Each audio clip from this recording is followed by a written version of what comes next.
जो भी देख रहे हैं उसका नाम एंड कहाँ से देख रहे हो ये सब आप कमेंट पे लिख लो भाई।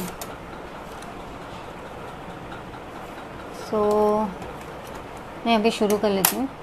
तो यहाँ पर मैं आपको कुछ नीडल्स दिखा रही हूँ। ये सब आर्यम रेडी का नीडल है, ये नहीं है, ठीक है, और ये भी नहीं है। ये जो भी है ये आर्यम रेडी का नीडल्स है। जो ये नीडल्स है ना, ये अलग सा नीडल्स है। तो इसके बारे में इसका ये इस तरह की नीडल और इस तरीके की नीडल का डिफरेंस क्या है वो मैं आपको बताने वाली हूँ। देखिए, ये कहते हैं क्रोशेट नीडल, ठीक है। ये 10 नंबर का है, ओके। ये 10 नंबर का नहीं, ये 7 नंबर का है। ये इसको क्रोशेट बोलते हैं हम लोग। क्रोशेट को हम लोग ये जो भी स्वेटर वगैरह बनाते हैं ना, उसमें ये नीडल यूज़ करते हैं। ये आपको दिख रहे हैं ना, हुक जैसा है, ऐसे हुक है ना यहाँ पर। हमारे जो आरी एम्ब्रॉयडरी का नीडल है वो भी ऐसे ही दिखती है, ठीक है, इसी तरह दिखती है, मगर बहुत छोटी सी दिखती है, very small. It's a very small one, देख सकते हो आप, ठीक है। क्योंकि वो क्रोशेट नीडल आपको समझ में आ गए तो आपको आरी एम्ब्रॉयडरी का नीडल जैसे दिखती है वो आपको समझ में आ जाएगी, इसलिए बोल रही हूँ। ये जो हुक होता है ना, ये बहुत इम्पोर्टेंट होते हैं आरी एम्ब्रॉयडरी नीडल पे, ठीक है।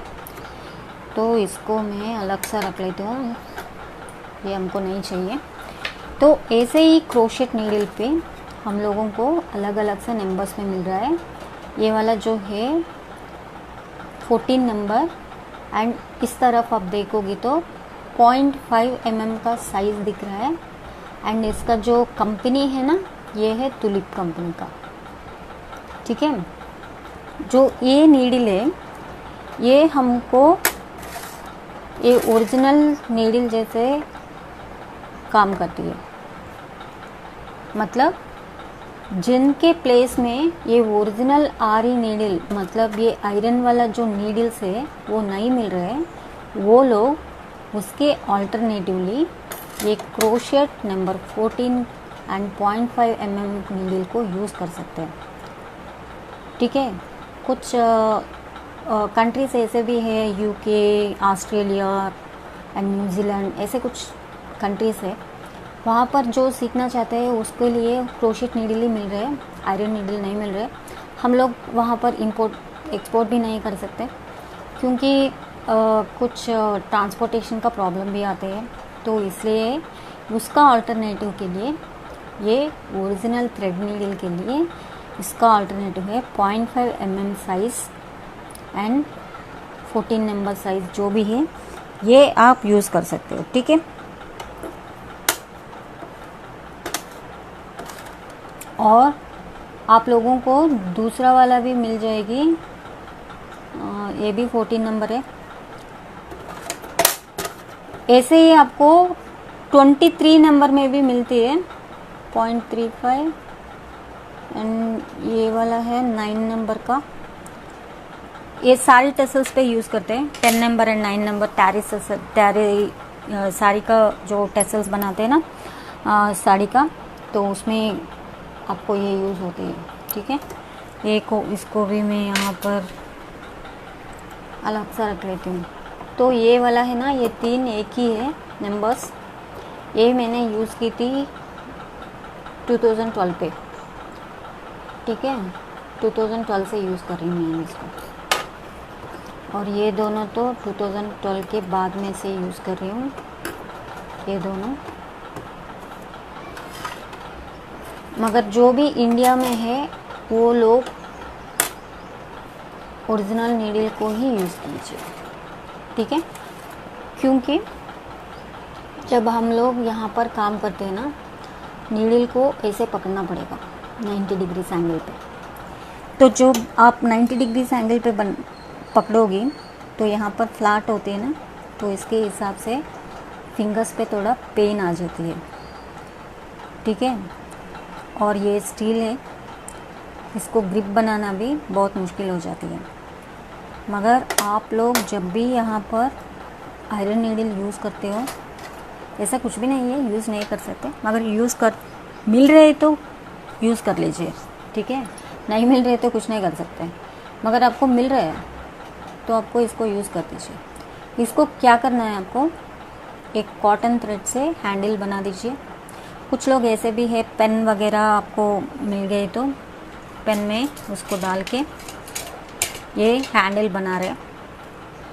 मैं क्या सजेस्ट करती हूँ, आप ऐसे कॉटन थ्रेड को यूज़ कर दीजिए। कॉटन थ्रेड को यूज़ करके यहाँ से यहाँ तक हैंडल बना दीजिए। ठीक है, आप आइडेंटिफाई कैसे करते हो, ठीक है, आइडेंटिफिकेशन कैसे करते हो वो मैं बताऊंगी अभी। ये वाला जो है, इसका नीडल 1 इंच ही आपको थोड़ा सा पतला सा दिखता है, स्मॉल वर, वेरी लीनियर पे दिखती है। ठीक है, यहाँ पर जो ये दोनों है ना, एक है जरदोज़ी का है और एक है बीड नीडल। देखिए ये थोड़ा सा मोटा है और ये इसके हिसाब से देखोगे तो ये थोड़ा सा पतला है, लीन है। ठीक है, और इसका जो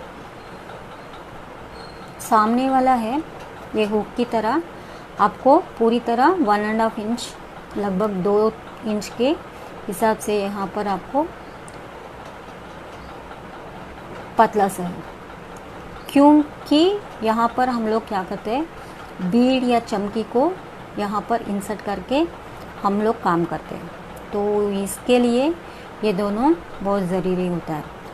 मगर आप देखोगी तो तीनों को एक साथ साथ लगा के देखोगी तो बड़ा वाला जो बीड होता है उसके लिए आप थ्रेड नीडल ही यूज़ कर सकते हो। ठीक है, जो ये दोनों है, छोटा वाला और सैंड बीड्स जो भी होता है, बहुत छोटा छोटा सा बीड्स कोई भी होते हैं ना, उसके लिए, और जरदोसी के लिए ये यूज़ कर सकते हो। जरदोसी पता है आपको, इसको बोलते हैं जरदोसी। ये बहुत छोटा वाला ट्यूब जैसा दिखता है, स्प्रिंग है ये, इसको लगाने के लिए ये बहुत छोटा वाला नीडल चाहिए आपको।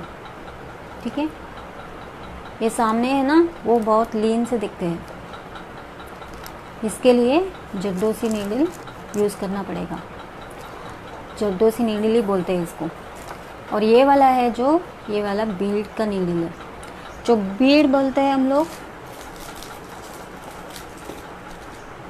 ऐसे होते हैं बीड्स, डिफरेंट का बीड्स है। ठीक है, वो बीड्स को लगाने के लिए हम लोग ये वाला नीडल यूज़ करते हैं। इसके लिए कुछ लोग ऐसे भी करते हैं कि पूरी तरह ये दोनों बीड नीडल को निकाल के ये जरदोसी एंड ये डायरेक्ट नीडल को, दोनों को यूज़ करते हैं। ठीक है, तो इसलिए क्या होगा कि आपको ये दोनों भी आपको मिल रहे हैं किट में तो चलेगा।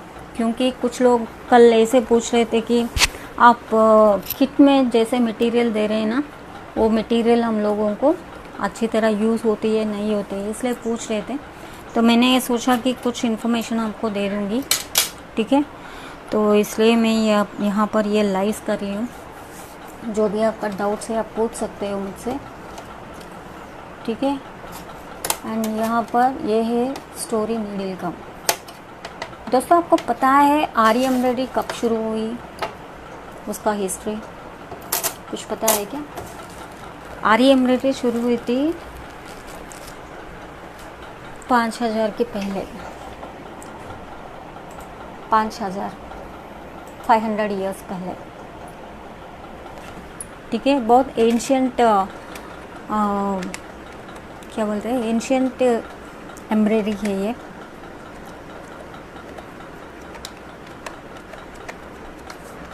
बहुत एंशियंट एम्ब्रॉयडरी है।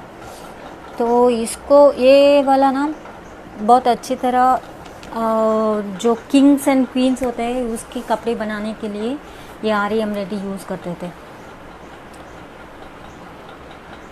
मगर उन दिनों में वो लोग, हम जो जरदोजी का ये धागा यूज़ करते हैं ना, इसके बदले में गोल्ड एंड उसका जो सिल्वर का होता है वो सिल्वर के धागे को यूज़ करते थे, इसलिए उसके कपड़े भी बहुत ज़्यादा भारी होती थी। तो ये सब हिस्ट्री है। क्यों बोल रही हूँ मैं ये सब आपको, क्योंकि आपको पता चलना चाहिए आप कौन सा आर्ट वर्क आप सीख रहे हो, ठीक है।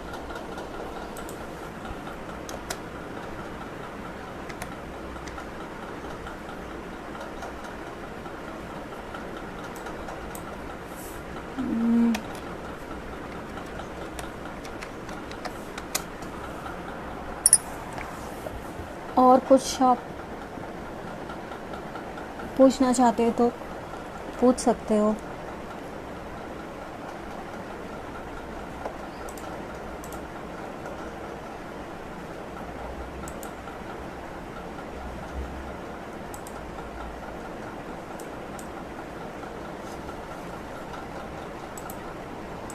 ये नीडल के बारे में, नीडल अभी जब भी खरीदते हो देख लेना। और इसका कुछ टिप्स देना चाहती हूँ मैं आपको।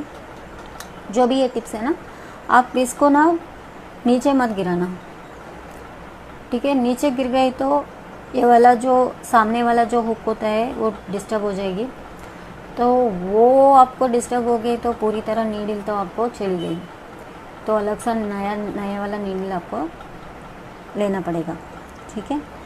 और जब भी आपको कोई रस्ट वगैरह आ रहे हैं तो सैंड पेपर बोल के वो आपको हार्डवर्क शॉप्स में मिल जाती है, थोड़ा सा सैंड पेपर, उसको लेके ना ये जो भी रस्ट होता है उसको आप क्लीन कर सकते हो। थोड़ा ऑयल लगा के उसमें वो सैंड पेपर से रफ कर देना और पूरी तरह वो रस्ट सब कुछ चले जाएगी। क्योंकि ये आयरन है तो रस्ट तो हो ही जाएगी। तो रस्ट को आपको क्लीन करना पड़ेगा, ठीक है। आप यूज़ कर रहे हो कंटिन्यूसली तो कोई प्रॉब्लम नहीं है। जब भी आप यूज़ नहीं कर रहे हो, कुछ दिनों के लिए आप छोड़ दिए हो, तो रस्ट हो जाएगी।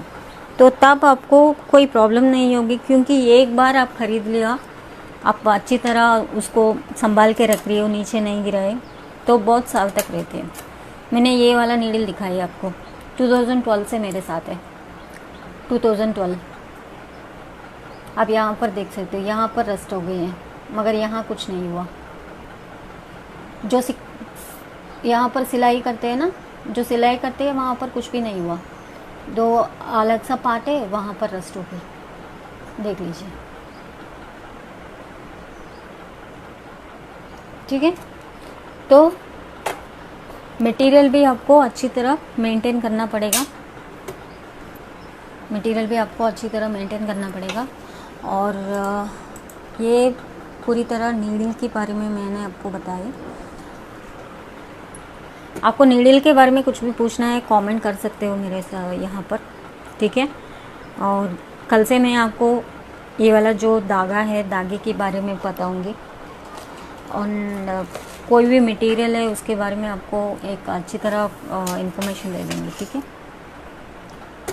तो चलो दोस्तों, आपको कोई डाउट है आप पूछ सकते हो। फिर भी मैं बोल रही हूँ, पता नहीं कितने लोग अटेंड हुए, कितने लोग देख रहे हैं खामोशी से। शेयर कर लो मेरा वीडियो, बहुत सारे लोगों को आप मिल जाएगी। और जो भी क्लासेस को ज्वाइन होना चाहते हैं, 15 मई को रजिस्ट्रेशन कंप्लीट हो जाएगी। क्लासेस आपको 20 मई से शुरू हो जाएंगी। डीएम कर दो आप, पूरी इन्फॉर्मेशन मैं दे दूँगी। ठीक है, थैंक यू सो मच।